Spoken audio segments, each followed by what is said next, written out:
Oromoo TV. Akkam jirtan daawwattoota keenya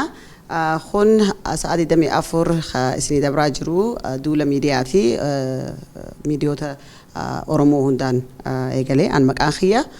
Maghfiraa Hajji Ahmad Nuureenaan jaanii dura teessuu Osfaanaati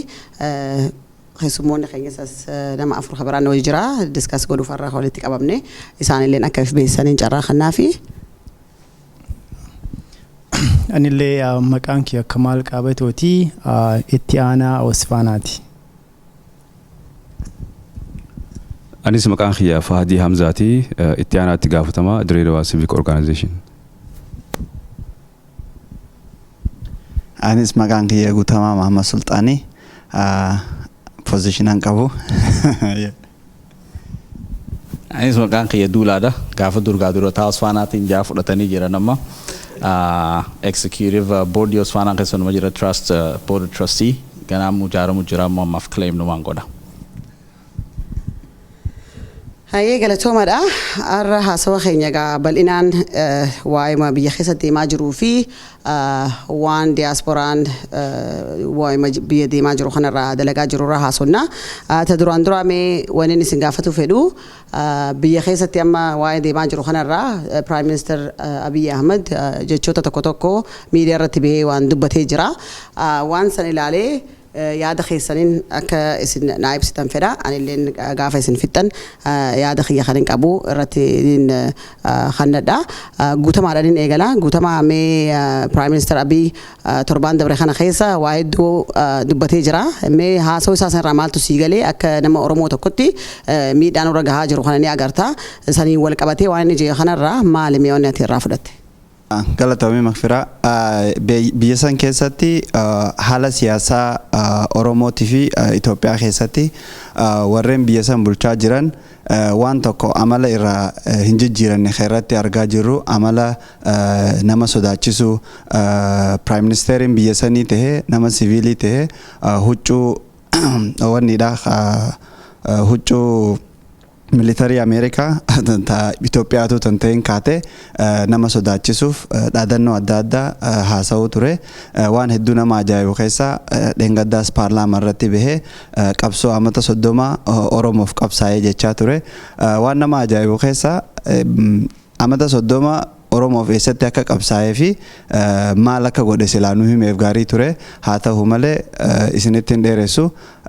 wanni inni haasawaa ture sun namni natti hinaafa politikaan biyya kana hinaafaadha jechuudhaan wanni inni akka ijoolletti haasawaa ture waan hedduu nama ajaa'ibu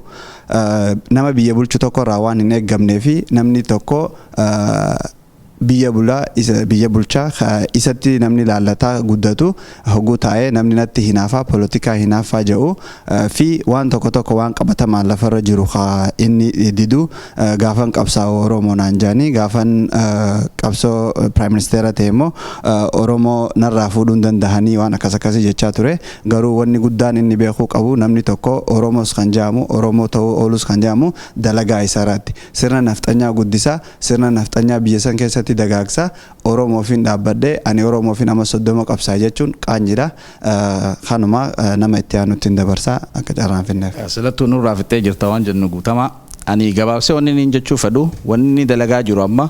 faallaa waan inni godhaa jeeti gabaabdumatti Abiy silaan amma yeroo ammaatti yeroo Oromoon tokkummaa cimsitee Oromummaaf dhaabbattutti ummata Oromoo qaqqabuudhaaf tattaaffii adda addaa godhu jira. Waan inni godhuuf illee isuma beeka nuti akka laallutti namni qabsaa waan Oromoof qabsaa'u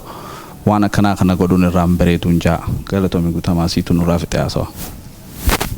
Anillee I think irra dandeenta kan taane Guutamaan waan jedhamu jedhameera wanti tokko wanti jedhu fedhu dhugamaanuu nama sodaachisaan kun sisteema waan wayyaaneen try gootee dadhabde amma deebisee ummata deebisuuf push godhaara.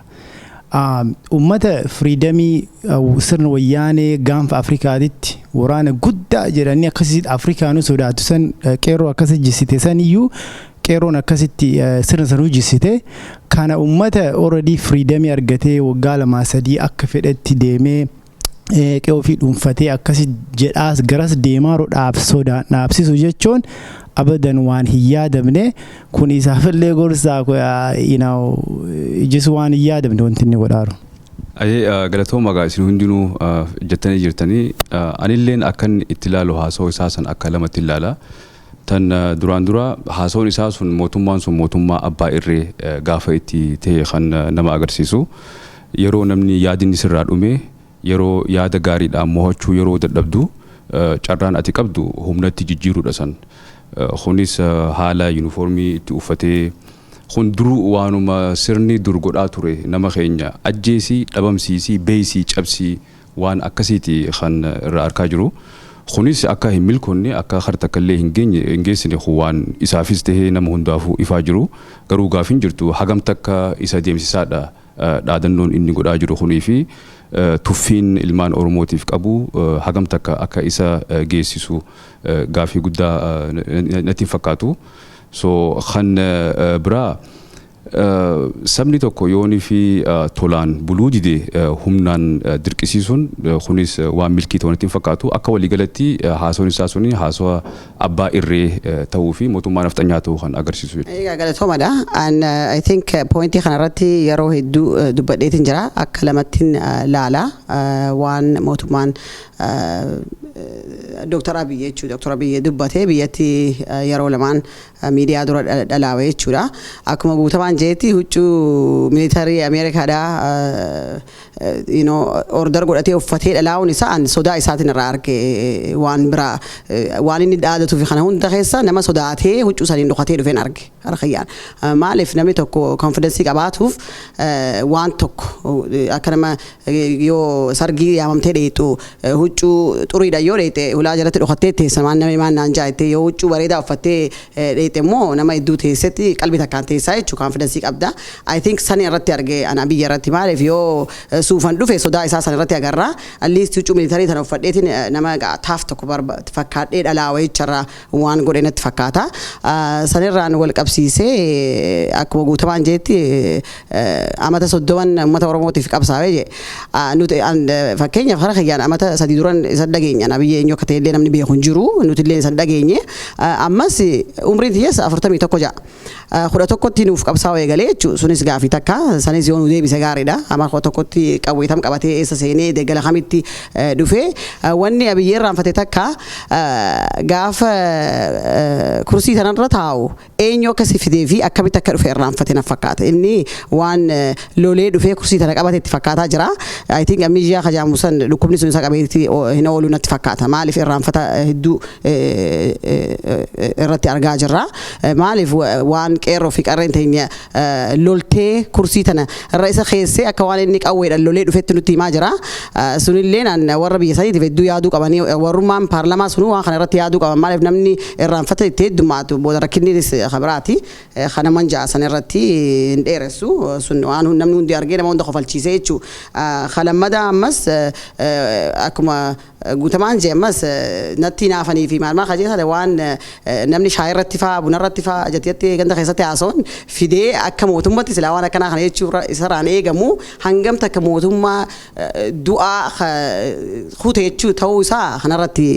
agarra. Qabxii tiyya lammata irratti gizeen deebi'u mee ammallee guutamatti hin deebi'ee isin hundi akkuma ammaan tanatti irra deebitanii irratti yaada kannattanii waan amma lagannaa qeerroon ibsite kana labsite biyyatti jechuu guyyaa 5 fi mee waa'ee kanarratti maal jettanii hangamta akka mootummaa kun akka gaafa duraa jiru magdal mashanaf na hojii afaan Amaaraatti namni nama jeesu nama moo'amee jaa ture mee waan jeesan ni eega uummata keenya irratti yoo waan akkamtu sodaa akkamtu mee nu keessa jira nama akka ala jiruu fi uummata fiitiif yaaduuf jechuudha. Moo waan kana milkiidhaan ni dabrettanii yaaddan mee yaadarra kanadha. Mallee galatamii makfiraa akkana dubbiin yeroo hedduu waan biyya sanii hogguu laallu haalli siyaasaa isaanii itti oofanii osoo uummanni ageeniste kee takka ammoo waan ati jettu didaa agartu humnaan uummanni akka fudhatu godhu. Fakkeenyaaf uummanni bahee Haacaaluun uummanni miliyoona almost miliyoona takka lakkaa'amu yoo xiqqaate gaafa san gabbee Haacaaluun Finfinneetti nu awwaalamuu qabaa jaan. mootummaan instead of xayyaaraan deemee faamilii haadhaa fidee Addis Ababaa tokko Finfinneetti godhurra wanni inni filate Jawaar faa hidhuu aktivistoota OMN cufuu haqa uummata kanaa baaftan jechuudhaaf wanni takka immoo inni kasan godhuuf Jawaar faa waan san irratti badii qabaatanii osoo hin taane sababni guddaan isaan wannuma kana uumaa jiraniifu Jawaar faa hidhuufi. Jawaar faa warri laabii itti godhaa jiran takka immoo akka inni hidhamuuf kaampaayinii godhaa jiru warra habashaa isaa wajjin taa'ee beeta mangisti keessa namtichi kun hidhamuu qabaa jee halkanii guyyaa miidiyaa isarratti miidiyaa mootummaatti include godhee gabbaha kaampeen godhaa jiru. Hoggoon dubbii teetitti as deebi'u yeroo ammaa waan biyya san keessa deemaa jiru hedduu nama ajaa'iba.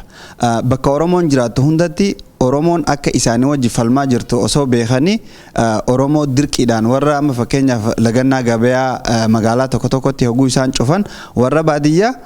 achiin deemaati magaalaa dhaqaati duraanuu ni bitattanii magaalaa deemaati bitadhaa jaanii ari'an jaan warra magaalaa keessa jiru immoo dukkaana cuftan jaanii dukkaana cabsanii dukkaana faa banaa si dhiisan bakka tokko banaa dhiisanii namaan gurradhaa jaaniin so haalli siyaasaa isaan oofan kun karamitti akka isaan oofuu fi uummata biratti akkamitti isaan akka fudhatama argataa deeman kanarraa nu garsiisaa jechuufin jee waan duraan jaan gaafa dhufan afaan mimmi'eessanii jaansan hunda ageenistisanii dalagaa jiran jechuu kiyya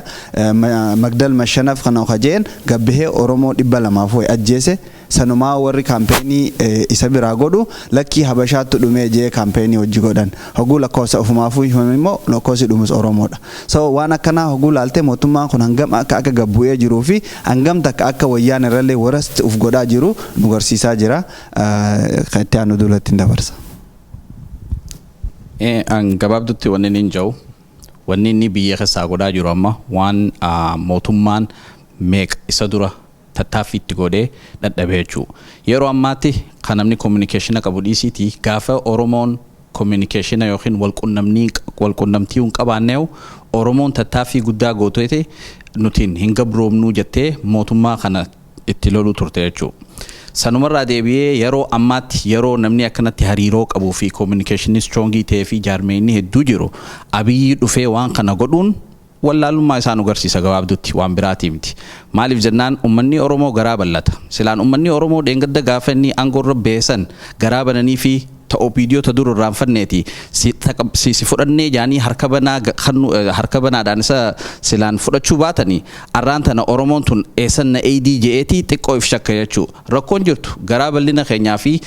jaalala nutiin saba keenyaaf qabnu jechuu ummanni Oromoo inni kun Oromoodhaa jaanii akka himatutti Oromoodhaa jaaniiti ifitti qaban jechuu akkuma beenutti durirraa eegalee Haile Sillaasee fi Mengistuun faan saba Oromoo kana qaqqabuudhaaf waan isaan hin godhin hin jiru Oromoo tufachiisuu Oromoo jibbisiisuu Oromoo ajjeesuu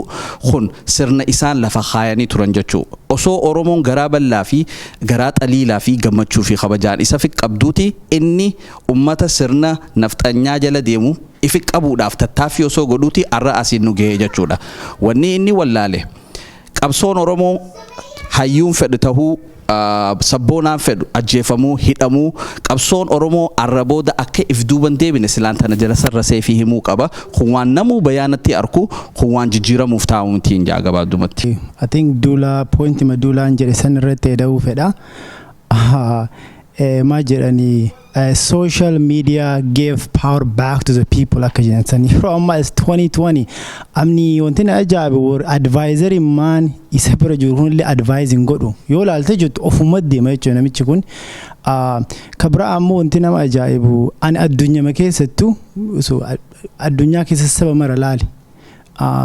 bakka mara yoo laattu majority minority gadi qabee bulcha addunyaa kana irrattu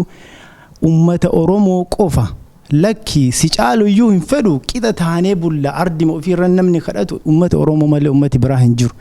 kana dhugaa mara bira lufee akka tuffiitti ilaalanii gara biraa ummata Oromoo gara waan daangaa dabarsiisaaran wannoo isaa amma wanti Abiyyi godhu kun marti wanti godhaaran kun marti gaa pointii Tsagaay Araarsaa jedhe wayititti deebi'uu fedha kuni dantaa Oromoo geessuuf akka fedhii hin qabne argitaniittan warri biltsiginnaa jedhanii faana deeman kunillee dantaa warra Habashaa geggeessuu deemanii period gaafa wanti amma inni godhaaru kun marti gaafa biltsigannatti warra Habashaa kana eda'u pointii 7 kennaniif. Pointii san keessaa takka OMN dhabamsiis, 2 Jawaariin achi baasi, 3 dantaa Oromoon Finfinnee irraa qabdu maal jedhan sanniin hin ta'u. Katamaa gurguddaa amma akka seera biyyasiitti nama Oromooti bulchuu qaba including Finfinnee. Kana mar akka ka'u so pointii itti kennan pointii 7 kana. Warra gruppii Onegii shanii je kan akka terroristii level godhi. So kana mar itti kennite akkasiin si edamna jedhaniiraniif. Wanti amma inni Hacaaluu awwaala isaa bareechisuu osoo hin taane haga ammaa wanti godhaaran dantaa warra sanii geggeessuu deemaa. Oromoon dammoo ammaan booda duuba hin deebi'u wanti godhaaran namni du'aa raqaatallee Hacaaluu kun garuu daangaa lufte. Daangaa luftee na uummanni obsesiifatee amma riifoormii kaqara godhame riifoormii godhuun nurra hin jiraatu. Akkuma jiruun oofnee sirna kana karaa riifoormii san yaallee hin taaneemi amma ofirrumaa buusuu qabna. That's the only way out. Ayyee gaarii gaa isin hundinuu jettanii gaafii ta'e siif deebisuuf Maghfiraa oolmaya Oromiyaa maalitti oolte akka lagannaa gabayaatti. Baha Oromiyaa lagannaan gabayaa akka cimaatti itti fufaa jira. Borollee akka itti fufu odeeffannoon takka nu gayaa jira. Garuu haa ta'u malee mootummaan nafxanyaatii fi poolisiin takka nama keenya akka malee akka rakkaa jiran amma akka fakkeenyatti magaalaa Dirreedawaa keessatti. Warroottan baajaaj oofuu yoonii fi gabbaanii hin daleene yookaan akka waan taargaarraa hiikkatudha. Yookaayis nigdi fiqaadii isinirraa fuuna maallaqas isin qaxxaana. San keessallee dabree ilaa hanga hidhaa amma warroottan tumee hundaa jira. Eda nam 4 bakka takkatti ijoollee dardaraa haa fuudhanii deemanii jira. Haa ilaa ammaan tanaa bakki isaan jiran hin beekne jechuudha. Kana qofa osoo hin taane dhalaalee shamarran guuraa jiran. Yoo mana takka keessaa nama dardaraa takka qeeroo taatee qarree yoo kan dhaban hawwanii fi maatiilee hunda guuraa deemaa jiran. So haalli kuni qeeroon jibbaa gabrummaa didduudhaaf labsisaan baasan kuni cimee itti fufeetii jira. Kun fuulduraaf illee itti fufu. Gaafiin garuu hagam takka milkaawanii waan jirtu takka reefu dhagaan tura. Suni qabsoon ta'e yoo qabsoo dhugaa qabsoo milkiidhaa qabsoo haqaa yoo kan taatu yoo taate ilmi Oromoo hundinuu shakkii waan qabaatu qabu natti hin fakkaatu. Maaliif jennaanu qabsoon ilmaan Oromoodhaa qabsoo haqaati. Haqaaf dhaabbattaa haqaaf qabsoottaa haqa kee rabbiin sirra si gargaaree fiixanii baataa jechuudha. Kan lammadaa yoonii fi hawaasni yaada ati itti gurgurachuu yoo dadhabde yaada yoo sirraa bitachuu yoo dadhaban isaan beekamaadha mootummaan carraan inni qabu isaan dirqisiisudha. Dirqisiisuun kuni amata 27 dabre keessas waan isaan yaalanii ta'uu dadhabee akka biyya teenyatti akka Afrikaatti akka addunyaatti illee waliigalatti sa'a ammaan tana dimokiraasiin biyyoottan hundinuu dimokiraasiin keessa daraaraa jirtu kanatti nuti if duuba deemuu dhabuun keenya waanuma misteeka irra deebinee ripiit amma godhuudhaan hawaasa keenya burjaajessuun gaarii natti hin fakkaatu. Tan qabxiin maayyiidhaa ormanni biltsiginnaattis ta'e mootummaan nafxanyaadhaa hagam takka akka ilmaan Oromoo sabboonota lafarraa fixaa jiran kanallee achumaan keessa habeenu jechuufi walumaa galatti akkas fakkaatti oolmayni Oromiyaadhaa keessaafuu lagannaan gabayaadhaa kan isaan labsan sun. Egaa galatoomadha. Anis asirratti waliin idaadhu yoo jiraate I think akka kiyyatti qeerroo fi qarreen warri lagannaa kana labsee itti jiru ni milkaa'an jeetiin yaada. Maaliif yeroo hundaa'u gizee qabsaa'uu keessa hufuunis ni jira huffisuunis ni jira. Kana matatti qabanneet goona akkuma durillee godhamee ni beekama ni milkoonna. Amma sabni guddaan tokko numa mooya'u gizee hunda mootummaan hanga fedhellee qabu yoo tiraay godhe ajjeesuu tiraay ni godhaa waan danda'u hunda ni godhaa jechuudha hufuu isaa dura. Garuu yeroo hunda karaa humnaatiin mootummaan dhufuu barbaade yeroo hunda akka hufuun hundi waan agarreera dabree jiru jechuudha. Sanirratti aansee wanni jechuu fedhu warreelii biyya bulchaa biyyoolee poolisii Oromiyaa ijoollee Oromoo irra taa'an jechuudha. Ijoollee Oromoo ijoolluma biyya sanii taangoo gubbaatee amma bilxiginaa hojii taatee ilmaan keenya fi ijoollee teenya fi obboleeyyan keenya rakkaa jiran akka dhaabbatanii gizee takka itti yaadan isaan gaafadha. Itti yaada mootummaan ni dabra uummataa hojii jiraatta. Mootummaan wayyaan illee dabree jira kun amma wayyaan irra warasteen dhufe haa ta'u malee kunis numa dabra. numa adabra ummanni oromoo ammaan tana addunyaa guuturratti hariiroo qaba biyya keessa odonte warra biyyaat fi alaa hundinuu hariiroo qaba kana darbuun nuuf akka easy ta'e duraan illee arganii ammallee numa arganii jechuudha kanaaf jecha ijoolleen oromoo poolisa oromiyaa keessa jirtan warri biyya bulchaa jirtan dhaabbadhaati itti yaada warri isin biyyatti bilchiginaa kanaa wajji taatanii cunqursaa jirtan ummata isin hawaasa isin guddisee hawaasa keessaa baatan dhiiga keessan kanaafuu takka dhaabbadhaati itti yaadan isin jedha. Qabxii teenya kaanitti yeroo dabarru wannin akka irraa haasofnu fedhee arra yaadannoo Hacaaluu gaggeessaa jiranii mee yaadannoo Hacaaluu ana hedduu na arsite hara kiyyaan ittiin deebi'e ammoo waan irratti kannadhu isin akka ilmaan Oromootti mee maal irraa agaltanii maaltu isinitti dhagame yoo yaadannoo isaa har'a deemaa jiru san laaltan. Hayyee wanni hedduu na ajaa'ibu ani Hacaaluun hoggulama du'ee jeetiin yaada nama jeenaa fi nama Oromoof dhaabbate nama hanga jiru ijoollummaa irraa ka'ee mana hidhaa walleenis ta'u waan inni nu agarsiise of durallee Oromoon yaadataa jiraatti jeetiin yaada haa ta'u immoo mootummaan kun maal godhe jennee hoggulaallee ajjeesisus investigate godhus gabbahee mana murtitti himus jajjiinis isaanuma tahee jechuu maaliifin kana jee mucaa kana guyyaa dura inni ajjeefamu san osoon turini gabbahanii shanee fi wayyaanidha jaanii awwajan hoguu qaama mootummaa guddaa irraa gabbahee akkana godhatu agarte hangam takka akka investigationni sun already karaa qabate agarte jechuu so osoo san akkas godhaa jiranii arra waan Adaanach Abeebee gabbaatee jette sun waan hedduu nama gaddisiisu keessaafuu guyyaa 3-4 dura nama lamaa hidhame takka dhalaa akkas jechaa turan osuma jaanii immoo amma gabbaatee nama lama ajjeese tokko akkana ta'e tokko akkas ta'e waan nama ajaa'iburraa warri guyyaa duraa isaan ni jaanii TV irratti ni ajjeese shakkamtoota jaanii garsiisan warra shamiiza even orongaadee bicaa qayyii kaatee deemu akkamitti sun shanee ta'uu danda'a osoo shaneellee ta'e wanni isaan haasawan wanni isiin haasoytu afaan Oromoo waliin dubbata afaan Tigreetiin waliin communicate godhan so Oromoon abaawoo keessatti qabsaawaa baate qabsaawonni sun immoo eessaa afaan Tigree fidanii afaan Tigreetiin walii communicate godha ummata saniin immoo afaan Oromootiin godha kaja'u waan isaanuu waan deebisuu hin dandeenye na fakkaata akkan isin jalaan finneef wanni guddaan arra arge qophii isaan irra qopheessan san qophii Hacaaluun hin malle qophii Hacaaluu xiqqeessitu ta Hacaaluun guddisne jechuuf hin jee maaliif yoo jette warra Habashaa warra Hacaaluun irratti qabsaawaa bee achitti walitti qabatanii warra Hacaaluun akka biyyiti sun biyya sabaaf sablammoonni itti wal qixxaatee keessa jiraatu hin feene warra Hacaaluun irratti qabsaa'e jechuu akka waan Hacaaluun biltsiginnaa turetti gayyaammatanii ummata akka isaanii sana walitti qabatanii waan arra isaan godhaa turan agartanii jirtan jechuu hogguu Hacaaluu dhaabbatanii nama afaan Oromoo guddisa jee aartiidhaanu kadeemu Hacaaluun osoo jiru isaan immoo afaan Oromootiin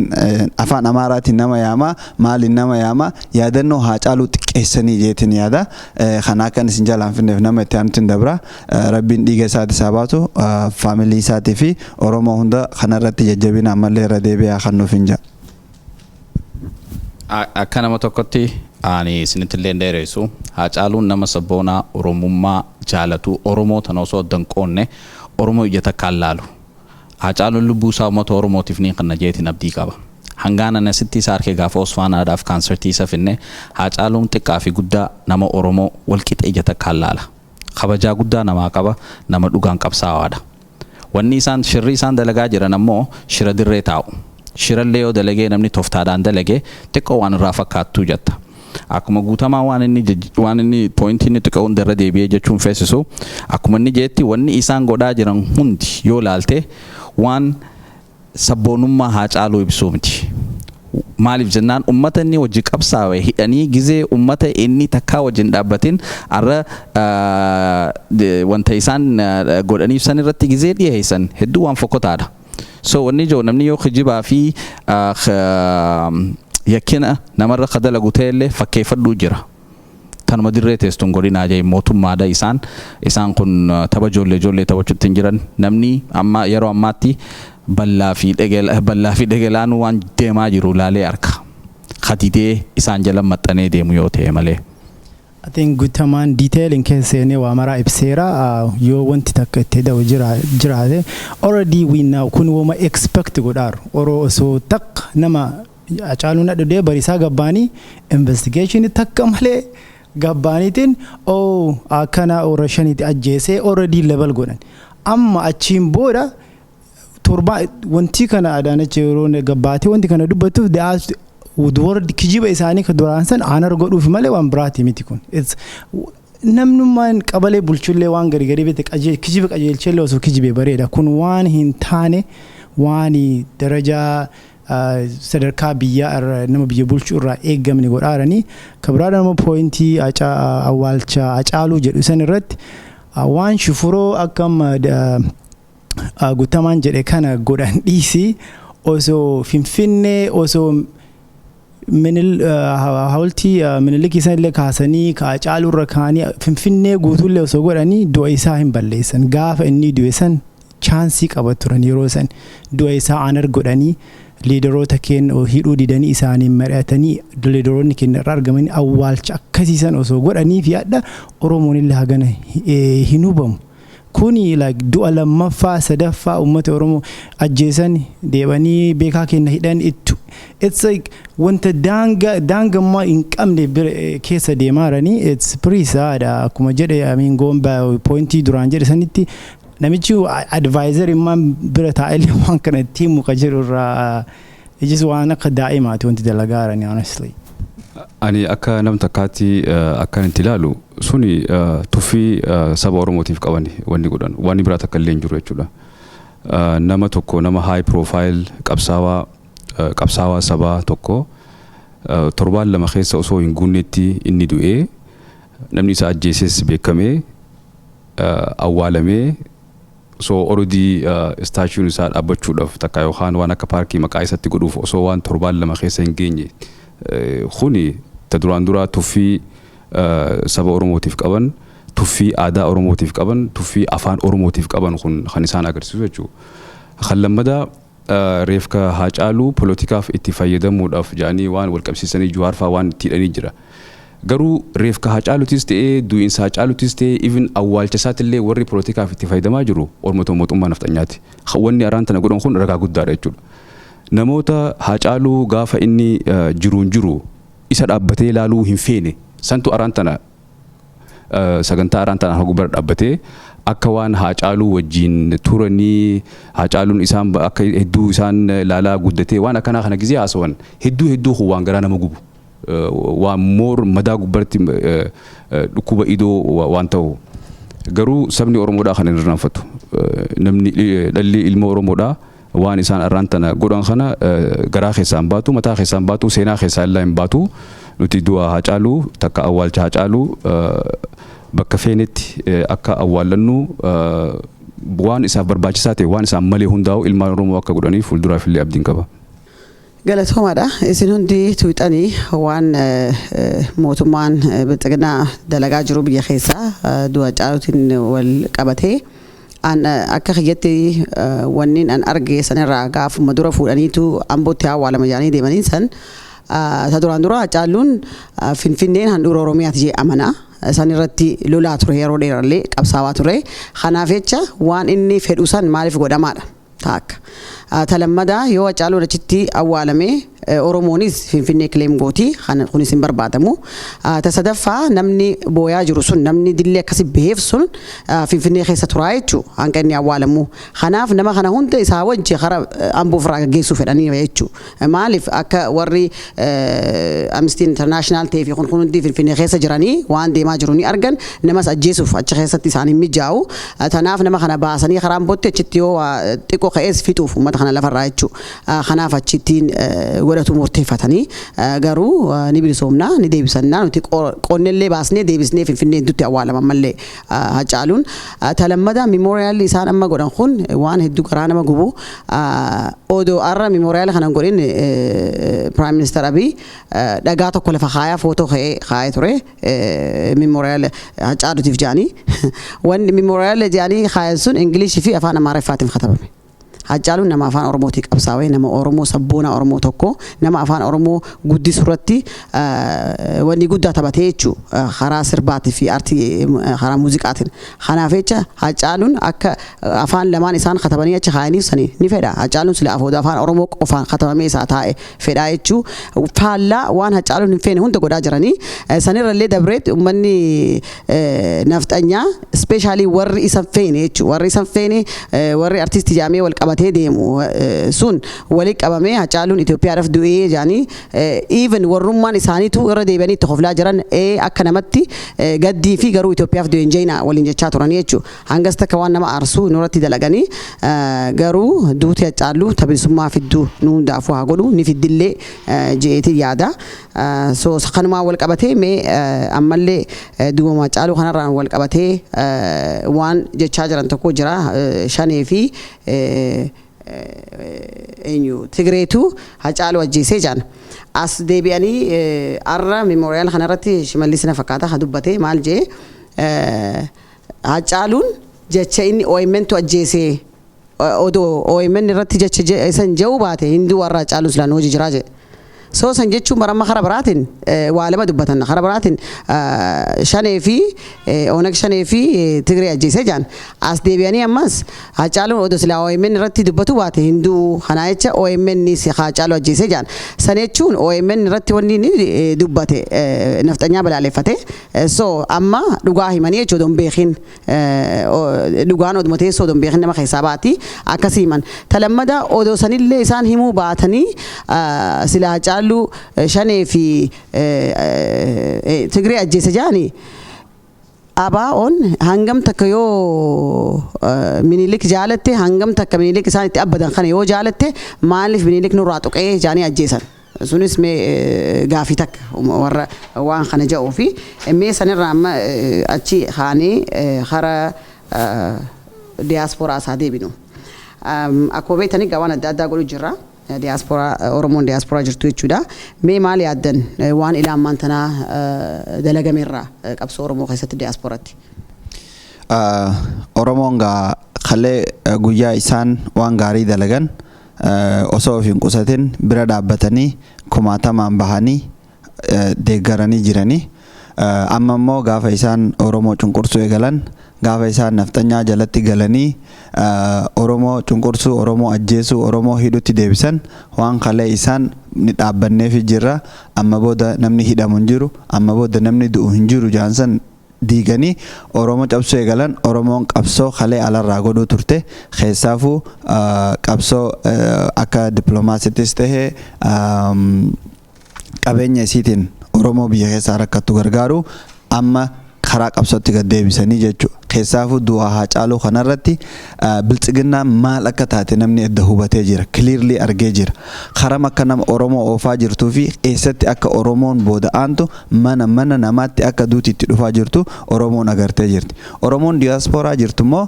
akka mataa isaanitti warra biyyaatiif sagalee ta'uufi malee akka isaanii ta'anii TV irraa ta'anii Ameerikaa teessanii dubbatanii maal taatanii yoo dandeettii qabaatan hotta biyya keessatti nu wajjin dorgomaadhaa jira. Warra isaanii wajji dorgomuuf dhaqe immoo mana hidhatti hidha. OMN asirraa isaan waan jaaniin amaneeti OMN biyya gale Jawaar biyya gale. Qabsaa'onni akka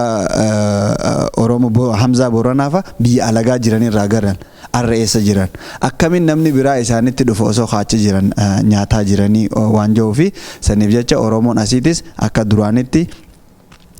osoo isaan hin dhufin dura HR 128 qabsoo warra Ameerikaa bira ilaa Kongireessaa geessanii akkaataa isaan dhiibbaa irra godhaa turan san ammallee of duuba deebistee revise gootee waan gaafa san dadhabame waan gaafa san irraa hafe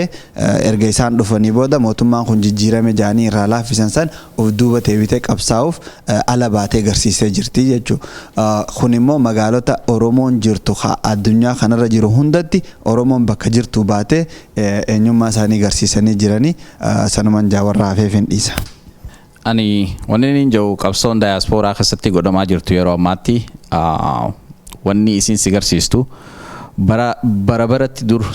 hiriira ba'u turre. Hiriirri kun yoo laaltan akkuma agartanitti bara hunda gizee yakkinaa fi rakkoon ummata miidhaan ummata Oromoo irratti godhame hunda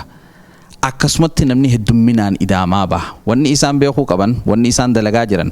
hafuura ummata Oromoo ukkaamsinaa jaaniiti tattaaffii ajaa'iba jiran. Amma wanni isaanii galuu qabu yeroo ammaatti wanni isaan godhan hundi ummata Oromoo daranuma dammaqsaa jira malee waan biraatii miti isaanii galuu qaba kun. Daayaspooraa keessatti communitiin teenya keessaafuu ijoolleen qubeen asit dhalatte ijoolleen generation dura asit dhalattelleen arraan tana baateetti hiriira Haacaaluu fi ummata Oromootiif jaanii nama dura deemaa jiran jechuu. So sanumaa jecha wanni niin jiru wanni isaan tattaaffii godhaa jiran numa dammeesseetuma humnuma nu godhu jira malee waa takka miidhaan irratti fidutti hin jiru ajjeechuma ummata nurraa ajjeesaa jiran malee biyya keessatti hin jaa. Silattuu poointii hunda nurraa fixaa jirta wanni jennu hin jiru. Dagaa akkuma jedhe atiin duulaan illee poointii maduulaan jedheerraa ka'ee haasa'anillee wanti guddaa illee jiru garuu wanti beekuu qabne osoo diasporaan maal godhaara poointii jedhu osoo hin tunne eessaa dhufne nu'u mee eessaa dhufne as geenne ka jedhu irratti fokas godhu dhugaa jechuuf biyyatti namni kennaa ka baratu eegale ka baratellee duri hedduun isaanii namni barate maqaa ofii jijjiiratee kuni amantii ofii jijjiiratee ummata kana jala deemee ummata akkasiin barate ijoolleen tana tabaratte amma kolleejii gabbaaran biyya kanallee 1998 1997 irraa dhufuu eegalanii so hedduun isaanii amma baratanii kolleejii gabbaarani so the future is bright for Oromo people jechumaafi so warri biyyaallee qeeroonillee amma ijoollee qubee generation baratanii amma baarani so ummata kana badhatu nama kana barate qabnu kana dhaabsisuun hin danda'amu so amma diaspora ijoollee tan amma Haacaaluu wanti jedhu fira Haacaaluu jechuun waan abbootiin seenaa Oromoo badii ummata Oromoo irra dalagame waggaa dheeraa fi maatiin itti himuu dadhabe inni karaa sirbaatiin karaa muuziqaa isaatiin ijoollee yuuzii kana waliin connect ta'ee ijoollee biyya naatan waliin akkasiin itti himee akka sanii fi onnee ijoollee diaspora keessa inni adda isaanii ka hiriira geggeessaaru security ta'ee akkasi finiinee gubateeru jaalala isaa qabaniif inni he was a transition between warra history keenya philosophy Oromoo badii irra gamara ijoollee biyyanaa waliin akkasi connect godhee himeera so waan ofafoo goonni hunda jira sanitti deebina amma isuma. Hayyee gaariigaa diasporaan maal godhaa jirra kan gaaffii jettuuf diasporaan wanni isaan godhan waan hedduu nama gammachiisu. Takkumaatu beekee namni Oromoodhaa kan ala jiru walitti dhufee yeroo duraatiif tokkummaa uumee akkanatti rakkoo hawaasaa ibsaa kan jiru waan hedduu nama gammachiisu waan hamilillee namaa kennu kun ammallee waanuma itti fufee jabeenyaan waanuma itti irratti dalaguu qabnuun jaa waa hundaa'u carraa waliif kannina waa'ee diasporaa warri waan kana gubbaa hojjetaa jirtanis keessa yoo moor ibsanis gaariidha. Ayiga hamdiyaanis dhufte joo inni goote hamdiyaa bagana gaan dhufte leeti moo ka dhufte beek meega waa'ee maqabsoo Oromoo irraa haasawaa jirra waan biyya deemaa jiruu fi asitti maal godhaa jirru waan jirru haasoo jirra so amma wanni irraa haasawaa jirru akka diasporatti maali wanni nuti godhaa jirru biyya kana keessatti mee ati waan agarte waan biyya kana keessatti deemaa jiru waan hojjetamaa jiru irraa xiqqoo nu ibsi. galatoomii addee makfiraa anilleen dhifamaa walgahii leetii ta'ee dhufuuf walgahii birarraa hin dhufe gaaffii diasporaan biyya keessatti maal godhaa jirti tajattu akkuma magaalaan lakkuu yookaan addunyaan guutuun arku jirtutti diasporaan maal godhuu qabaa gaaffii jaantu laafaadha maal godhuu dandeeyaadha wanni irratti murteessuu waan dandeettii nuti qabnu tokko sagalee ummata sagalee hin qabne sanii sagalee ta'uudha karaa hiriira nagayaa bahuudhaan akkasumattillee karaa uummata nu bakka bu'anii magaalaa lakkuu tana keessattillee taatu magaalaalee adda addaa Ameerikaa kana keessatti nu bakka bu'anii mana murtii keessatti dalaganii xalayaa katabuudhaa fi waan adda addaa godhaa jirra. Immoo wanni qabsoon beeytaa gwaalaalte hiriira bahuu fi kana qofa osoo hin taane warra hiriira bahuu kanaafillee hamilee kan nulleen qabsoodha. Namni karaa hedduun qabsaawaa. Biyya keessattis waan deemaa jiru namuu quba qabnaa intarneetiin illeen cufamee jira. Ammoo bilbilanii biyya quba qabaachuun sanilleen qabsoorraa karuma takkaanii akkasumattillee hamilee kannuunii fi gargaarsa adda addaa uummanni keenya biyyaa keessaafuu guyyaalee hanga dabaran kana keessa lagannaa ja'anii cufamuudhaan uummanni naannoo adda addaa jiran yoo if dura maallaqa qabaatanii waa bitatanii lafa kaayachuu hin danda'initti guyyaa sadeen kana keessatti gaaga'amarra bu'aa jiranii gargaaruu sanilleen kararraa qabsoorraa tokko walumaa galatti Oromoon bakka takka dhuftee amataa gadaa diinni tahuu keenya diina nutti hee nu shawwadaa ooluun yeroo maayyiitiif haanuu taatu jennee du'aa illee godhannu taate sossoon bareedaadha. Amma rakkoon takka ka jirtu yoo warroottan duraa kan duraa qabeeytan akkasumattillee warroottan umrii teenyaa tana jira paawara karaa agarree moo laakiin warra generation Z jaansanirraa yeroo ammaan tana isaan kanallee namni hamilee kan nu danda'uuf irra guddaa warroottan akka keenyaa kana generationa millennial jaan kana umrii hanga keenyaa jiru kana bakka takkaa dhufanii waliin dhaabbatanii sagalee walirraa baratanii seenaa dabartee abbootii keenyarraa baratanii akkamitti if dura deemnaa gaaffii isaan gaafachaa jiran maali yoo jette mee bakka isin itti gufattan khabirisummatti booda dadhabne yoo nu himtan bakka san laallee nuti illee deemnaanii nurraa laaffachuudhaa fi maaliif amataa gadaa booyuu jirtan himimmaan keessan kananni agarraa jettee ijoolleen waan gaafachaa jirtuu fi I think qabsoon teenya taraa tana bilisanii baana jeetiin yaada maaliif generationa 3-4 aynaa adda addaatiin waliin dhufe humna tokko tahee sagaleen uummata keenyaa bakka takkaa tahee kalee akka agartanitti addunyaa maratti warri biyya kanaatu Oromoon jiraachuu situ amma beeytan fakkaata. Duraan Afrikuma nu ilaalaa turte makamnee stand out godhu nama keessaa Somaalee ture. Ammoo oduu kalee san booda Oromoon akka jirtus ni beekanii jeetiin amana niwusi san yoo arkan xiqqishamee birricha nu godhu malan nutilleen akka isaaniif sagalee adda addaa taanu eega Black Lives Matter dabareen booda muuvimentii akkanaa harkanatti hin fakkaatu. Walumaa galatti daayisporaan waa hedduu godhaa jira. Wal mari'achaa jira. Sagalee taafii jira. Dimaandi godhaa jira jechuun waan mirga dhalootaa keessaafuu mirga naannoo Oromiyaa san keessatti gaafachuu osoo hin taane qabaachuun qabaa je'ee falmachaa jira.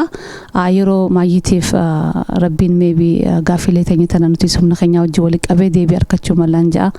Galatoomii addee Hamdiyaa. Anilleen xiqqoon irratti idaadhaa waama Hamdiyaan jette kana irratti diyaaspooraan maal dalagu jira ja'an gaafii san irratti xiqqishoo wannin jechuu fedhu diyaaspooraan sagalee akkuma isin hundi jettanitti sagalee uummata Oromoo ta'aa jira keessattuu ijoolleen qeerroo fi qarree Minisootaa jechuudha ijoollee xiqqinaan ilaa amata 6 faatu jira ijoollee quuqamni kun itti dhagahamu akkuma yeroo heddullee jeetiin jira miidiyaa irratti kanaan qabsoo Oromoo akkana jee namni gattaa'ee nu barsiisu hin jiru akka nama Oromoo tokkotti namni sabni gabrummaa keessatti dhalate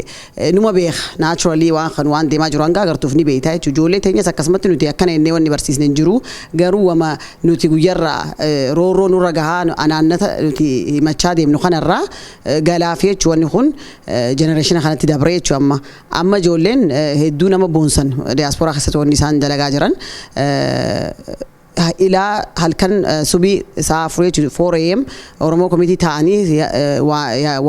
haala itti hojjetantu hundaa jira ijoolleen haala hiriira itti ba'anii namni hundi argee jira biyya akka Hamdiyaan jettetti Minisootaa kana keessatti hiriirri kalee gaggeeffame hiriira ajaa'ibaatii san durallee gaggeessamee jira hiriira gurguddaa jechuu kuuqa lammadaati 94 fi 35W highway lamaan san cufsisne so milkii gurguddaa irraa argataa jira hiriira godhaa jiru kanaa fi dhiibbaa ummata public officials takka warra bulchaa biyya kana irratti godhaa jiru jechuudha sunillee maal agarsiisa amma gaafa highway duraa seenne san san dura hedduu isaanillee riichaawut godhuuf deddeemnee hin milkoone ture gaafa achi gasseen fiif nu barbaada dhufanii jechuudha so wanni akka nuti asii godhaa jiru kun dhiibbaa godha okay warni yoo mootummaa biyya kanaa kana bira dheetan maaltu uummata keenyaaf jijjiiraa jira maybe namni jedhu yaadu mala sun immoo jijjiiran biyyiti teenya maallaqa guddaa Ameerikaa irraa argatti amatu jechuu eedii waan adda addaa kan nu barbaachisa beelaa jinni jira jaanii maallaqa gurratantu jiraasi so maallaqa san akka irraadhaa maallaqni sun maallaqa keenya illeedha waan nuti daleeynee taaksii kafalleet walii qabamee isaanii deemaa jira so nuti dhiibbaa kana irratti goone sanillee irraa hambisuu jechuu saniin faa ammas waan human right violation mootummaan sun dalagaa jiru ibsinee gabbaanee addunyaaf agarsiisu jechuu amma gaafa hiriira bakka xixiqqatti bahame addunyaa hin agartu garuu hiriira guddaa akkanaa chaansii guddaa san fudhannee haayiwee keessa gaafa seenne immoo waan hin argamin hin beekamne hanga ta'eef biyya kanatti addunyaan guutuun akka agartee waa'ee Oromoo bartu godhaa jechuudha hiriira san malallee hamdiyaan illee xiqqoo maddii tuutee waan hiriira san duubarraa hojjetamu hedduu jira sanillee akka ajaa'ibatti irra dalagaa jiranii jechuudha san birallee dabree hariiroo uumanii ijoollee qeerroo fi qarree biyya jirtu wajji akka Oromoon tokko ta'u godhanii jiran afaan tokko akka dubbannu nu taasise wanni nu irratti dalagame kuni kanaafuu diyaaspooraan san waan biyyatti dalagamaa jiru san saaxil baastee addunyaatti agarsiisuuf waan guddaa hojjetaa jiranii sanuman jechuu fedhe hamma qabxii teenyamee kara boodatti achi ceenaa so mee waan takka waan jechuu fedhee jira reefun tana nama tokko amma social media gubbaratti yoo ilaaltanii especially warra Oromoo jibbuu jechuudha karaa ganda naftanyaa kana keessa gaafii takka fi jecha tokko waan darbamuutu jira isin biyya alaa san teessanii ilmaan achitti ficcisiistan ijoollee achi ficcisiistan ja'an ana akka nama Oromootti qabsoon qawwee qofaa mitiin jeetiin amana qabsoon karaa adda addaatiin akkuma hamdiyaan illee reefun tanti qoxuutee qabsoon karaa adda addaan godhamte mee warra akkas joosaniin maal jettaniin isin gaafii gaarii jette beeta Makfira namni diiyaasporaa jiru fincila kaasuu hin danda'u fincila kaasu gizee roorroon gabrummaadhaa hadhaan nama biyya san jiraatu gubbaratti gabbahee bobbahee nagaan galuu gizee dadhabuu gizee ilmaan isaa karaa mana hidhatti tumuu takka biyyarraa baasuu walumaa galatti gizee roorroon hawaasa san gubbaratti gizee hadhootte hawaasa inni fincilaa jechuudha malee ati yoo kalaa cuuf takka hay deemee miti isa itti fiil godhuu qaba inni amma enerjiin uumamte warri as jiruu fi warri biyya jirus connect waltee jira enerjii takka isaan follow godhuu jiran jechuudha enerjiin sun maali mirga keenyaaf dhaabbannaa mirga keenyaaf falmannaadha warri as jiru jarri abashaa kun jaan gizeedu isaanii mititi mootummaan naftanyaa kunu achi teessanii heera isinii dhufnaa isin qabnaa isin jalaan baatanii waan jiru achiraa isin uumaa jiru beeki waan karaata gubbara jiran qabsoo ilmaan Oromoodhaa namni dhorku takka illee hin jiru Oromoo haqa Oromoodhaa mirga isii abbaa biyyummaa isii mirga ifiin bulchuusanii namni takka illee dhorkuu danda'u hin jiru beeki maaliif qabsoo haqaati ani akkanatti ilaala warra naftanyaa akkas joof story gabaabdu takka waan kanan ka wal qabate isinitti hima karaa Shashmannee keessaa deemee gara Baalee deemu sanii dhiyoo ijaaran yoo yaadattanii karaa san yeroo warri ijaaranii jaarsota 10tu ture karaa sana ijaarsisuuf asii deemaa bara Haile Sillaasee illee hin kadhatan ture dubartiin teen yeroo ciniinsa hospitaala deemuu hin dandeettu sababa kana nama hedduu du'eera karaa kana nu ijaaruu didan waggaa bara Mangistuu Hayilamaariyaam illee akkasuma godhan ijaaruu didan bara Mallas illee osuma keessa deeman dhumarratti jaarsawii balaa wayii galee wali qabanii jaarsota kana keessa jaarsawatu keessa jira wamabiraati wali qabanii jaarsi kun ammallee gaafate anini jaarsota 10 taanee karaa deemaa turre karaa kana nu ijaaraa jechuu fi hagadhaa hin ijaarree nam jara 10 san keessa namni marti dhumatanii ana qofa hafeera anillee umrii diqqoo qabaa du'uu fedha ammaa du'a yoo du'ee achi jara san arge yoo isaan karaan nu ijaara jennee dururraa isin gaafannu sun nu ijaaran yoo jedhanii gaafatani maalumatti maa karaa kana nu ijaaraa jedhe so my point is karaa sanii Mallas illee abbaa duulaati yeroo san pirezidantiin wal bira jira jedhanii gaafasan dhagaanii fi karaa san dhiyoo kana ijaaran so my point is gaafii amma garan haa deebi'u daasporaa asii ta'ee daasporaan akkana jedhaa uummata ficiisaa ka jedhu kanarratti dhugaa ijoolleen biyya jirtu nafsee ofii kennuuf they are willing to give their life agaazii afoo dhaabatanii harka qullaa lolaarani nu warri as jirru dhugaa rabbi jechuuf waan gahaa godhaa hin jiru mee of haa gaafannu senataroota keessatti waraqata kan ni ergaa tiwiitarii banadha akkaawuntii godhaatti retweet godhaa yooma tiwiitirlee hin goone godhaa jirraasani nu ijoollee akkas dhumataattu san ka bira dhaabatuu dandeenyu at least yeroo kennaaf financially bira dhaabatuu qabna nu qabsoo ta'arraa fi akka godhaan jiran ka jedhanu godhaarra garuu is not enough nu more godhuu qabna warra as jiru voice ta'uu qabna karaa amma bulletintii achi jetti san irratti jajjabaannee warra senataraa kanneen goone uummata keenya bira dhaabatuu qabna tun tadhumaati now or never akka jedhaadha san we had to push it warra diaspora karaa nagaa kanaan. Ani gabaabdutti yoo na gaafatte uummanni mootummaa keessaa fi biyya taa'ee faallaa Oromoo deemu hundi miidiyaa isaanii irratti ta'uu sooshaal miidiyaa irratti ta'uu bikkuma fedha irratti warri uummata daasporaatiin achi teessanii maa nama ficcisiistanii miti biyya kottaa jaa hundi hattuudhaan jaa gabaabdumatti maaliif jennaan yeroo isaan sagalee uummata keenyaa ukkaamsanii nama keenya dukkana keessatti ajjeesaa jiran nuti asii sagalee ta'uu jirraaf. Sagalee teenya tana dhabamsiisuu fi propagaandaa adda addaa oofan namni keenya wanni baruu qabu kaayoon teenya amma maalii qabsoon nuti itti qabsaa'u jirru maalii jennee yoo kaayoo teenyaa fi qabsoo teenyatti garagallee dubbii fi propagaandaa isaan haasoon dhaggeeffachuu baanne kaayoo teenya bikkaan ni geenyaan jaa isaan fedhan waan fedhan haajaa wanni nuti beekuu qabnu akkanatti hiriira Oromoon biyya hunda keessaa fi magaalaa hunda keessaa bahuun sagalee uummata Oromoo dhageessisu jira biyya san keessaa waan isaan dalagu jiran dirree isaan baasaa jira jechuudha. Biyya kot ammaa miti Jawaar gaafaas taa'ee asii qabsaa'u tures maa biyya dhufeen qabsooynees hin jechuu turan dhaqee qabsaa'ee maal godhan ni hidhaniin soo kun tooftaa fi propagaandaa isaanii kana taayimii osoo kannineef osoo enerjiin kannineef divert isaan godhuu fedhan kana isaan attention keenya nu fuudhuu fedhan kana itti dhiisneetuma nutiin itti jabaannee qabsaa'uudhaan jaa gabaabdutti. Galatoomaadha. Ani akkuma lamatti ilaalee fixuufadha. Tokko namni muddame. Fakkeenyaaf yoo namni keessaayis alaayisitti wal ta'e wanni ati jettu maali namaan? Wanni guddaan ati jettu isin warra ala taa'utu ficcisiisee jetta. Immoo wanni isaanii galuu didde yoo fakkeenyaaf ani biyya san keessa kan hin jiraadhu ta'e takka biyya tana keessa kan hin jiraadhu ta'e wanni hundi mootummaa irraa kanarra hin geenye ta'e wanni mootummaa sanarra finciluuf hin jiru jechuudha. Talammadaa immoo mootummaan sunu maal jechaa ture? Fakkeenyaaf warri IMF maallaqa nuu kanne warri aalamiyaa waqannoo mootummaan Nobel Prize win godhe kana hunda ifin jechaa ture amma immoo hoguu nama fixee warri biyya alaatis bahee lakkii namtichi kun nama fixaa jira jee warra gaafa san isa faarsetti himu haqaanya'u jiru isuma so namni qaanyee wanni inni jiru guddaan warra biyya alaattu nama ficcisiisaa jechuudhaaf hin jee intarneetii ni cufe akka namni waliin qunnamne ni godhe akkasumaan immoo osoo nuti waan alaa jennu kana xiqqaa dhagahu maal godhaa jira warri biyya keessaa sun dhugumaan rakkateeti moo dhugumaa waan nuti jennu kanaattu akkasiisa godhaa wanni jiru I think clearly waan beekame na fakkaata kanarratti saniif jecha waan ummata akkasii asii nafxanyootaa fi siistama san keessatti haasawan kun ammallee nu qaqqabuu fi malee sodaattu akkana isaan godhaa waan jiruun qaba dabarsa. Tana waan hin jiru maali beektaa gaafa baatii lama dura soomana keessa rakkoon koronaa dhufte sani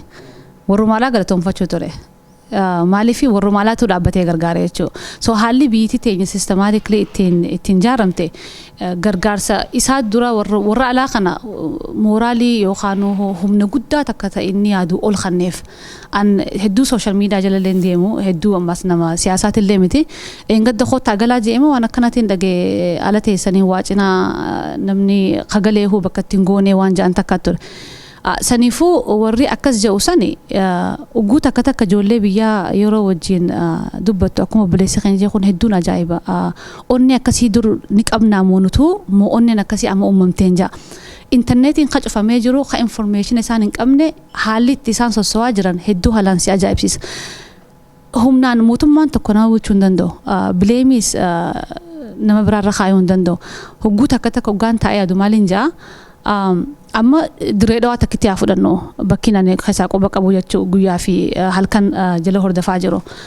Intarneetiin qacafaa haala informationii hin geenye ijoollee mana deemaniititi hidhuu bira kutanii dhiyeenya kana hoggaa ijoollee dhaban haadhotii hidhaa jiran. Ilmaan keessan nyaachistanii obaastanii humnatti gootanii dhohistanii jaanii gurbaa amma tokko 17 tokko gaafa dura rabshaan tunkaate ajjeesaniiti awwaalcharraa hoggaa abbaan isaa deemu makalaakaa kanatti fiige. Abbaa isaa tumanii hizaaba akka du'u akka hin jirre godhan. So humnaan nama bulchuun akka hin jirre mootummaa dargii irraa illee hin baruuf namni hoggaa waan godhu dhabe always namni waan badiisaa irraa baratu nama akka beektaa nama badiisan fudhatu. You have to accept dura rakkoon jira accept godhuu qabda. Mootummaan Itoophiyaadha akka nama siyaasaatti illee ta'uu baadhu yoo accept hin goone solution barbaaduu hin dandeessu. Warra biyyaa warra alaati jee hayee intarneetii cufe Johari jee Baqqalaa Garbaati jee mana hidhaatti naqe makalaakaa akkamitti control godhuu dadhabe akkamitti ummata kana haga cafacafanii ijoolleen gandala gaharree khaleessa nama 10 manarraa dhufanii guuran haadhotii manarraa guuruu jiran abbootii manarraa guuruu jiran akka kun jechuun bara humnaaniin rakkoon hin jirtu jechuudha. Yoo dura ati rakkoon ni jirti jettee accept hin goone solution hin barbaadduuf akkumatti yeroon torbaan kun torbaan lameen kun wuuf jeetuma dabruu barbaada. Immoo diasporaan dhuguma akkuma inni humna kanatti wanni godhaa jiru dandeenyu wooma lama. Sagalee ta'uuf jechuun Nobel Peace Prize akkamitti argate? Hojjenni gaariin hojjedha jee addunyaa waan agarteef himi hojjenni badaa hojjechuu addunyaan arkuu qabdi jechuudha. Sanuma sagalee ka ta'uu dandeenyuufi kasanii achi financially gargaaruu dandeenya gaafa rakkoon jirtu nurraa fudhatee gaafa akkanaa kana yoo nu dhorkatees gaabaan kee nu cifatee isaatu beeka. Waanuma lameen kanaan gargaaruu dandeenya bileem yoo godhaniis nama alaati namni harka quba namatti laachuudhaaf guyyoo gaa jarjaru solushina barbaaduudhaaf akka taayimiin kanneen jeetiniin amanaan gama kiyyaan. Sinundi anillee uummata kanarratti daachuu fedha. Diasporaan ishteessanii ilmaan ijoollee namaan ficcisiisinaa waan jaansan irratti ta duraan dura sabni hin gabroomin maaliif fincila? Nama tokko nama raatti jiru wanni hundi guutamtee fi bilisummaa isaa qabaatee nagaan galee nagaan olee nagaan galu yoo diasporaan si dawwaltee khayif fincila kaasetteen maaliif kaasaa ijoolleen sun bar mataa qabanii akkasimi mataa qabanii ijoolleen maaliif waan kana nuun jettee jaanii bar garuu yoo gaafa isaan achi roorroo nutti asii matan immoo roorroo isaan irra gahaa jirtu achi agarre usneen teenyu jechuudha sagalee taana fi waan inni dalagaa jiru sana achi isaa xaleessina san jibbansarraa ilmaan namaa ficcisiistanii warri dabballeen isaanii jechuudha ilmaan namaa isin tochi taa'ee ficciisaa kana jaan wanni isaan hubatuu dhaban ilmaan kun nama warri deemee dhumu sun warri lubbuu isaa kan namni bari roorroon akka ajaa'ibaa sirra geessu malee lubbuu waan fakkaatu akka gabbaatee kanitu yoo nama nagaan jiraatu ta'e maaliif nan lubbuuti jedhaba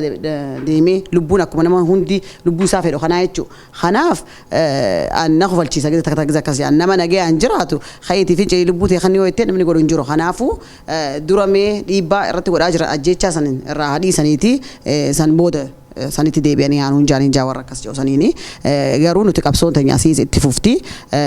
ni saaxileessina waan isaan godhaa jiran kanas ni saaxileessina ammallee wanni amma goone konneen ganaa gaamiti kanaa olittillee ni saaxileessina jeetiin abdadha kanumaan wal qabatee mee eegaa waa hedduu godhaa jirra akka diasporatti addunyaa keessa Oromoon jirtu hundi waan hedduu godhaa jirti if dura waan kana sossoosuuf mee maal godhuu nurra jirtanii yaaddan isin qabsoo teenya kanatti finiinsinee bilisummaa teenya yeroo gabaabaa keessatti argatuuf akka diasporatti maali wanni nuti godhuu nurra jiru? Akka diasporattis ta'ee akka Oromottis wanni godhuu qabnu waa hedduudha. Garuu gaafiin jirtu ammaaf maaltu nu barbaachisaadha? Rakkoo nutti uumtan akkamitti keessachi ceenaadha? Tan duraan dura tokkummaa uumuu danda'uu qabna. Tokkummaa yeroo jennu tokkummaa afaanii osoo hin taane tokkummaa cimtuu ta hidda lafatti gad dhaabbattee ta waa hunda keessaa qabdu ta sagalee takkaan deemtu yoo uumne hedduu gaarii jeetiin amana. Sun dhufuunis ammaan tana hawaasni diasporaa sagalee takkaa waliin dhufuun tokkummaan isaa kana jechuu ta duraan duraatu ana hanga umrii tiyyaatti ergan biyya kana amma 17 as jiru takkaa nama Oromoo akkana biyya kaletti takkaan agarre. Kuni ta duraan dura abdii usii kan abdii guddaa usii kan lakkaas namni keenya dammaqee jiraay tokkummaan uumamtee jirtaay osoo paartii kana sanii osoo hin jenne maqaa tokkummaatti maqaa bilisummaatti maqaa ilmaan Oromoo bilisa baasutti namni hawli dhufu jiru. Tokkummaa keenya gubbatti yoo cimsinee kan daraarsinee karatti hojjennu yoo taane gama fuulduraa cahuun hedduu salphaa jeetiin amana. Moor garuu tokkummaa keenyatti yoo cimsine seentiraal komaandii uumuun hedduu salphaadha. Namni gizee walgahee yaada takka gubbaratti tarsiimoo takka gubbaratti kaayyoo haayatee yoo hojjetu yoo taate wanni galmaan hin geenyeef hin ga'u jeetiin amana. I think pointii duraa sanii wanti jedhu fedha wanti achi as dubbataaran akkuma duulaan jedhee sareen maraatte biyya hin jirtu garuu saree yoo maraatte biyyatti nama argite cinee deemti. Amma akkas ta'e yeroo warri bilchaginaa kun akka maraatti san nama arge point finger godhaa wama arge ciniinaa deemaa sun akkasuma namni keenya dammoo very advanced ta'eera wama irra laalan. Maal godhuu qabna ka jedhuu fi I think dubbii qara jaarsaa san isin adeebu nu'u acaaluun sirba isaatiin waan nu godhanillee waan nurra ga'ellee waan ofofoon nurra godhuu deemanillee nu dhaamee deemeera. So nu adda warra jiru kun isaaf maal gaafa yoomal qiyaamaa osoo wal argine maal itti himna maal godhuu nurra jira ka jedhu taa deebinu. So groupii warra digital toolkit je umeer watu jira. I think Gustan eebbaadhanii groupii ayyaantu ijoollee hedduu I think maqaa beeku hedduu isaanii digital toolkit kan uumaniirani akkamitti akka kongressii dabdaabee maqama keetti irra barreessite districtii keelee linkiin achirra jira electricity koodii kee yoo irra katabde naannoo san eenyu akka bulchu sanatariif kongressa sii baasa. All you have to do is maqama kee irra barreessite emailiin ergu kun waan minitii 10 isinirraa hin fudhatu kana bakka jiru maratti haa goonu responsibility qabna nu takka responsi qabna ability illee qabna godhaasan. Lammaffaa ammoo digital toolkitiin kuni ijoollee Oromoo baay'ee barataniiran Twitter irratti active ta'aniira listii jira. Listii kana I think Osfana irratti illee every for 9-day campaign jennee laxafaa post godhaa turre ammallee laxamna achirra deemaa laalaati warra kanniin hordofaa yoo tweet illee godhuu hin danda'anne retweet godhaa uuma isaan tweet godhan san so trendy ta'a sagaleen keenya akkasii guddatuu danda'a. Lama sadi ammoo digital toolkit san ammallee post goonaa page Osfana irratti gara biraatillee amshuurin jira. Achirra deemaati laala wanti godhamu marti wanti dalagamu qabu marti page san isaan irra dadhabanii organize godhanii nu qopheessaniirani achi deemnee nu minitii 5-10 tana fudhannee haa dalagnu. Akkuma qara jedhe qeerroon biyyaa ijoolleen biyyaa nafsee ofii kennaaranii nu as teennee minitii 5 waan tana godhuu hin dadhabnu hiriira baarraa which is good. Akkasitti jabaadhaati kaan dammoo warra biyyaa financially bira dhaabadhaa. Ijoolleen qe'ee ari'anii baadiyaa keessa badaniiran ijoolleen tun nyaatuu qaban akka keessan kwaarantiin ta'anii nyaata manaa hin qabanii yoo dandeettan financially illee bira dhaabadhaa. Nama dhaamee jedhee hospitaala jira haa yaalamuu financially bira dhaabadhaa. Ka hidhamee ol guutameeru kanniin abukaatoo xabaqaa jedhanii haa bitatanii loowarii akka bitan gargaara. So this is wanti godhuu qabu nurraa warri diaspora waa akkanaatiin nurraa eegamaa jabaadha. Mootummaan kun injiga it's about when malee injiga just yeroo ma eegaara malee. Amma tarantiya nillee actually waan babbareedaa haasanii jiranii obboleeyyan kiyya Faadii fi Kamaali waan itti heda'u yoo jiraate keessaafuu waan nama bakka isin bu'u kan naannoo keessanii keessaafuu warri akka Australia, America, Norway fa'aa jiran or Europe jiran mootummaa addunyaa kanatti mootummaan kun akkam akka ta'e maal akka dalagaa jiru expose godhu irratti waan naannoo keessanii akkaataa ittiin beeknete nama wajji wal gaafadha. Online irratti bakka hedduutti post ta'ee jira. Twitter irratti deemanii waan information hedduu argachuu danda'anii Facebook irratti bakka hedduu jira. Karaa kanaan hanga dandeenyutti mootummaa kana gartee saaxil baasuun itti fufuu qaba. Warra biyya keessaatis karaa danda'een waan rakkoo isaanii irra jirtu hanga irraan dhaabbannetti hanga Jawaarfaan Baqqalaafaan Abdii Raggaasaafaan gadhiifamanitti qabsoo isaanii itti fufuu qabanii walitti hidhamee qabi ayyaalaa jirus waan danda'u qabiyya keessaatis waan godhuun walitti hidhamee hanga mootummaan nafxanyaa kun irraa kufutti itti fufuu qaban ja'a. Yeroo ammaatti akkuma Faadii fi Kamaal Jaanitti wanni godhamuu qabu isaan waan fi guutamallee hidheetii waan tahuu qabu ibsanii jiran. Sanumarratti wanni beekuu qabdan gaafaan biyya kana dura dhufee fi amma farqii guddaatu jira. Gaafa dur uummanni Oromoo jaarmee hedduus hin qabu, heddumminaas hin qabu. Amma yoo ilaalte yeroo ammaatti Minnesota bichaa osoo hin ta'in magaalaa Ameerikaa jirtuu fi Kanadaa fi Jarmanii fi Yurooppii fi bakka hundaa yoo ilaalte Oromoon bakka meeqatti ijaaramtee walqunnamtii illee akka gaarii qabdi. Kun hedduu waan nama boonsisu, waan nama gammachiisu hin jaa. Sanumarratti wanni irra dura Facebook irra jira khasilaan nutiin godhuu qabnu akka ummata Oromootti sagaleen nama heddumminaatii fi sagaleen nama waa xiqqoo farqii guddoo qabdi. Sanii jecha yoo silaan wanni godhuu qabnuun jaawaan isaan jaanitti alatti kaniinti dawaan silaan namni keenya walitti dhufee magaalaa Ameerikaa keessaa walitti qabamee bakka takkatti hiriira guddaa takka yoo qabahu ta'e waan bareedaadhaan jaa maaliif jennaan addunyaa tanarratti Abiyyi guyyaa takkatti isa qaanyeessuu dandeenya waan inni uummata Oromoo hizaabatti lakkaa'uu didee dhaggeeffachuu didee qabame baasuu miti kan kaa'ala jirullee hidhatti ida'uu jiru kana saaxila isa baasuu dandeenya. Kanaa jecha kun waan irra dalagamaa jiru irratti ni daleen akka gaaritti namni hundi yoo wanni kun gaggeeffamu ta'e guyyaa takkichaa saniif qabee boonaa dhaquu danda'a. DC yoo dheene yoo taatu taate yoo kadheenu taate yoo New Yorkii UN itti baanu taate namni kun xiyyaaraa fudhatee makiinaan boonaa dhaquu danda'a. Yeroo ammaatti uummanni biyyaa ammoo qabsoon isaanitti jiran qawwee dura dhaabbatanii bahaa jiran garaa qullaa ijoolleen hiriira bahaa jirti. Nutiin kun waan akka dirqamaatti firra dirqama goonee gaggeessuu qabnuun jaa.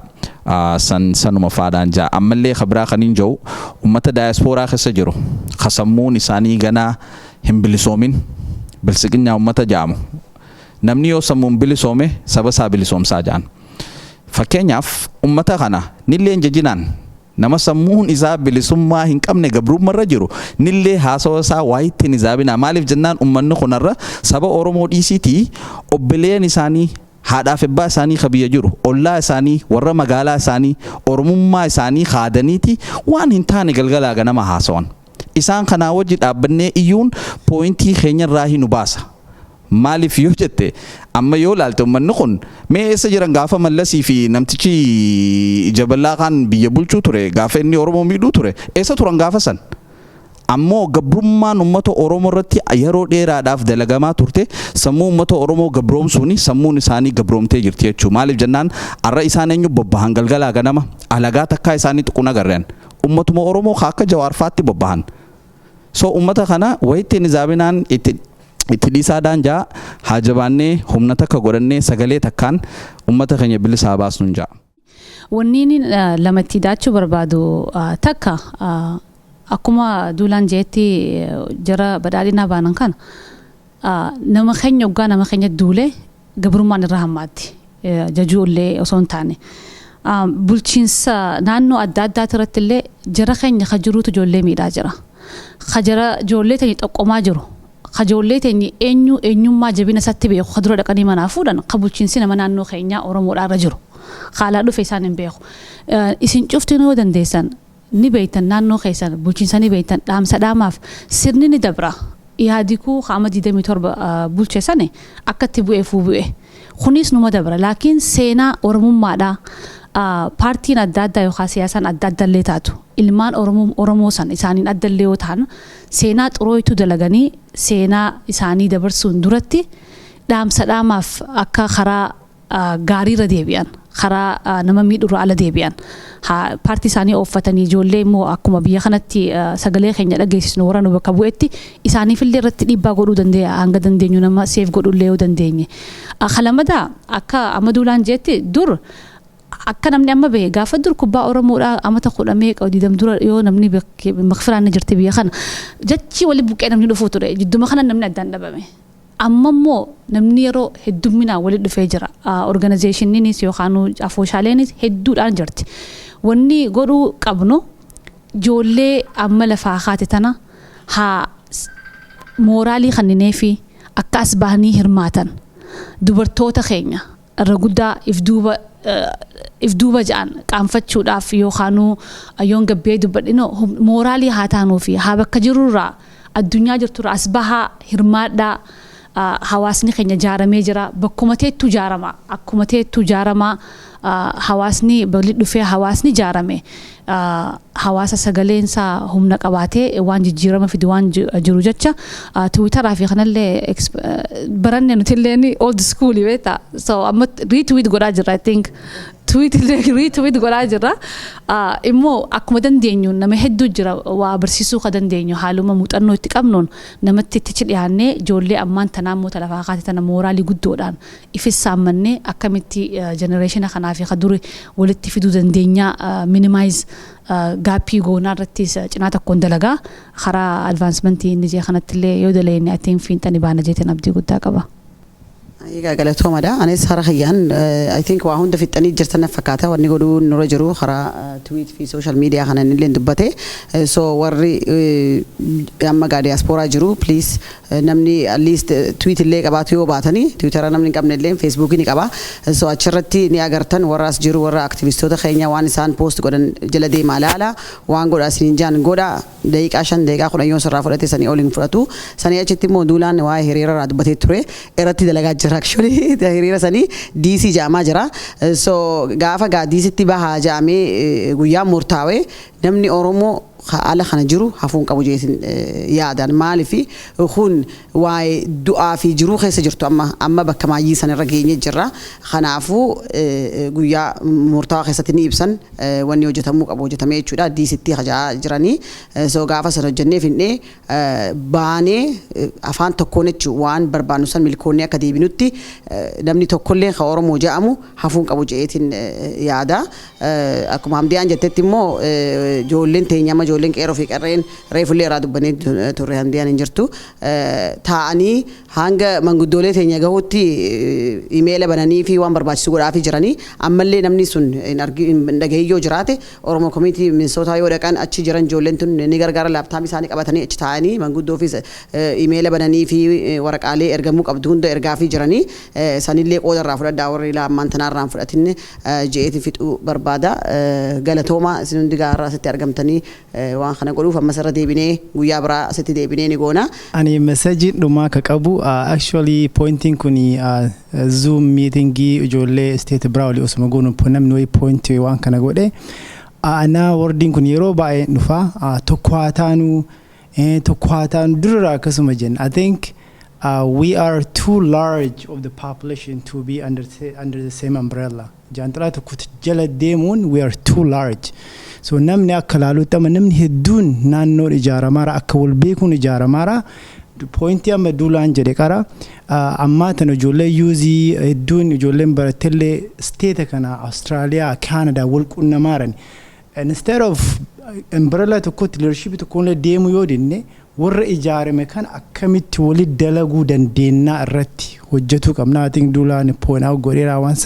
waan san encourage godhuu waa jabaadhaa bilisummaan fagoon jirtu jechuudha. Anilleen dhaamsi kiyya kan dhumaa ilmaan Oromoo akka abdiin kunne qabsoon waan 7 dhumtuu miti. Abbootiin keenya waggaa dheeraa osuma qabsaawanii qabsootan as fidanii asiin gahanii nutis osoo abdiin kunne osoo jabaannee daleenee nuti gubbaratti akka dhaabbatuu qabu dhaloota keenya gubbaratti akka dhaabbatuu qabu ilmaan keenyaafillee akka dabarsuu hin qabne nutillee yoo barbaachisaa ta'e sacrifice kafallee yeroo maayyiitiif akka dhaabuu qabnuun yaada. Namni as jiru hundinuu hawwiin isaatis enerjiin isaatis akkasuma fakkaatti yeroo dhumaatiif diddaa gabrummaa irratti hojjannee akka saba Oromoo bilisa baasnu shakkiin qabu rabbiillee irratti nu haa gargaaruun jaa. Ani dhaamsi kiyya gabaabaadha. Ta duraa warra bilchiginnaa keessaafuu biyya keessa jiruuf namatti fokkoruun ummatatti fokkoruun ummata ajjeesuun ummata hidhuun wayyaan efisumaan goone ni qaanyessite biyya san keessatti maal akka fakkaatan garsiiste tanaafu karaa san deemuun already amata tokko amata lama osoo hin bulchin karaa san filachuun karaa dogongoraarra deemanii nama keenya miidhuun ammallee dhaabbachuu qaba yoo ka ummata bira dhaabbattan ta'e gattaa itti yaada hoggantoota Oromoo hiitan gabbaasaa wajjin taa'aa haasawa yoo ka biyyitti nagaya haa qabaattu jettan taate mirga ummata Oromoo deefaatii hatattamaan yeroodhaan irratti deebisaan isiniin jaa yoo sun qadidu ta'e immoo karaan keessan kadhumaa kararra jira karaa hundaan Oromoon karaa dandaa'uun isaan irratti karaa bakka jiruun irratti dhiibbaa godhe ummata kana qarra irraa darbuu qabna already rifatanii akka isaan godhatan kanaan akka waa takka hin finne nama agarsiisa namni keenya bakka jiru tokkummaadhaan qabsoo irratti bobba'uu qaban jaa tanuma. Akka obboleessa keenya jee kanatti Minnesota keessa amma organizationan adda addaa kanaannoo adda addaa bakka bu'anii ijaaramantu jira. Osoo dubbiin tun hin dhufin duratti bakka takkaa dhufuudhaan naannoo cufa bakka bu'ee organizationii wajji haasa'uu jalqabee jira. Bakkuma jirtanitti naannoo irra bakka buutanitti organization ijaaramee jiru qunnamaa haala itti bakka takka waliin dhufnee waliin dalaguu dandeenyu waan adda addaa irratti waan jiru jecha naannoo Arsii taatus karaa Sikoomandoo naannoo Harargee taatus karaa Harargeetiin akkasumattis Jimmaa Wallaggaas Mancaatuu lama waliin dhufnee waan bakka kutaa adda addaa bakka buunee dalaguu jirruuf jecha organization already existed kana waliin qunnamaatiti achirraan heddummaannee waan alatti hafillee furmaata barbaadu dandeenya tadhaamsaa tanuma guutamatti hin dhiisa yoo karaa gaarii filachuu yoo karaa hamtuudhaatiinis ni beeyna masalaa mootummaatu seenne madaarratti madaa idoon gaarii miti akkuma du'a Haacaaluu jarjarsanii ambootti awwaalanii duuntisaa hanqattee awwaalchisaallee madaa biraa dabalanii ammallee akkasumatti ijoollee fixaa jiranii mootummaan yoo biyya keessa nageenyi haa bu'u ijoo taate gattaa'ee waan sirna amma hojjechaa jiru kana dhaabuu danda'u qaba. Maaliif irruma dabalaa deema irra dabalaa deemaan seenaan xuraawaatuma deemti xuriin numa heddummaatti jechuudha. Sanittiin dhaamaa fi qabsoon karaa hedduun akkuma reefu jeetti hamilee namaa kannu maallaqa gumaachuu hiriira bahu waan adda addaa ijoollee amma dalagaa jirtu kanattillee hirmaachuu ilmoo ifiillee gabbaasuu ijoollee tanattillee makuuni qabsuma haadhaa fi abbaadhaa fi saniifuu waan jiru nama naannoo keessanii dhiyaatu gaafadhaa hin qaanfatina as baha walumaan jirra walumaan dalaynaa yoo rabbi jee inshallah du'aa godhanneeti bara namee biilmoo bilisoomna jeetiin abdii guddaa qaba. Anis xiyya gabaabdutti tanin jechuu fedhe ummatuma bilsigeenyaa guutamaa fi amdiyaa fi namurraa haasoo irraa wanni itti ida'uu fedhe seenaan dur likkittiin galmaa'uunee ture warri Oromoo irratti miidhaa miila fudhatee ture jechuu yeroo ammaatti ammoo seenaan ammaa galmaa'uu bira kutteetti viidiyoo fi sagaleen illee akka gaaritti ummanni Oromoo beekota meeqaa jira seenaan isaan galmeessaa jira jechuu karatti jalaa dhaqan hin jiru waan isaan qaanyeessu waan fokkotaa waan isaan xiqqeessu sanumaa jecha wanni inni jechuu fedhu dhaamsi xiyya kaboodaa uummata Oromoo hunda ka daayaspooraa fi biyya keessallee jiru keessaafu ka daayaspooraa jiru Oromoon Oromoo kabajjee wal dhageestee wal jaalattee humna takka agarsiisu sanumarratti kabiraa kan inni itti idaadhu diaspora keessa namni qabsaa'u jiru itti fufuu if duuba akka hin deebineen ja'a. Asumarratti ammaan tana sagantaa teenya kana dabarsaa jiru BBS hedduu galatoomii isiniin jenna Oromiyaan ni bilisoomti Oromiyaan ni bilisoomti. TV galatoomii amayyaasiin studio bareedaa kana keessa kaa'ee kana waraabaa jiru amayyaasiin hedduu galatoomii Oromoo TV galatooma.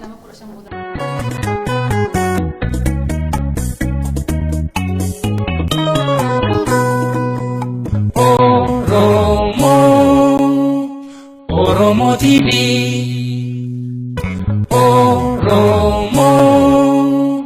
Oromo TV